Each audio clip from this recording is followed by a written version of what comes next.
Hello everyone, welcome back to Stack Over Chai. Today is day 15 of our 100 days interview question challenge. Let's go. Today, we're talking about data binding in Angular, the mechanism that connects your component with the view. Today's question is, what is data binding? Data binding is communication between component or view. Data binding is passed data from component to view or view to component. Angular supports 4 main types of data binding. 1. Interpolation. 2. Property binding. 3. Event binding. 4. Two-way binding. Let's start with the type of data binding. 1. Interpolation, also known as one-way data binding. Here's a simple example. In the component, we have a variable called name with the value Suresh. In the HTML template, we use double curly braces, also called mustache syntax, to display the value of that variable. So when the app runs, Angular replaces name with the actual value from the component and displays welcome, Suresh. 2. Property binding. Property binding allows us to bind component properties to HTML element properties. In this example, we have a property called image URL in a TypeScript file.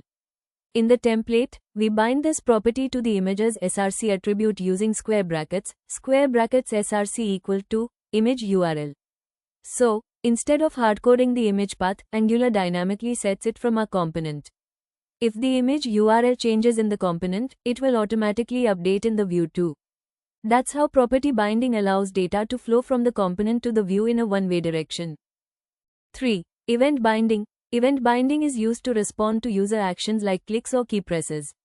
Property binding allows data to flow from the component to the view, meaning that when the component data changes, the view updates automatically. Let's look at the example on screen.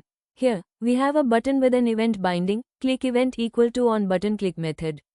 When the user clicks the button, Angular calls the onButtonClick method in a component class. Inside that method, we simply update the message property to button clicked. Because the message is displayed in the template using interpolation double curly braces message, the view updates instantly when the user interacts with the button. So remember, event binding listens for user actions like clicks, key presses, or form submissions. It sends those events from the view to the component, where you can handle logic such as updating data, validating forms, or making API calls. 4. Two-way data binding. Two-way data binding lets data flow in both directions. Updates in the input field automatically reflect in the component, and changes in the component update the view. Take a look at this example. We've created a property called username inside our component class. In the HTML, we've used ngModel equal to username to bind this property to an input field. Now when the user types something inside the text box, the username value in the component gets updated instantly, and because we've used interpolation double curly braces username, the text below updates in real time. That's the magic of two-way data binding, perfect for real-time features like search boxes or forms. Remember, to use ngModel, you must import the forms module in your app module TS file, otherwise, Angular won't recognize the directive. Here's a quick summary of all types of data binding in Angular. First, interpolation. It's a one-way binding from the component to the view, used to display dynamic data using double curly braces, like double curly brace name. Second, property binding. Also one way from component to view, but it binds an element's property directly, for example, square bracket src equal to image URL. Third, event binding. Here, data flows the other way, from the view to the component.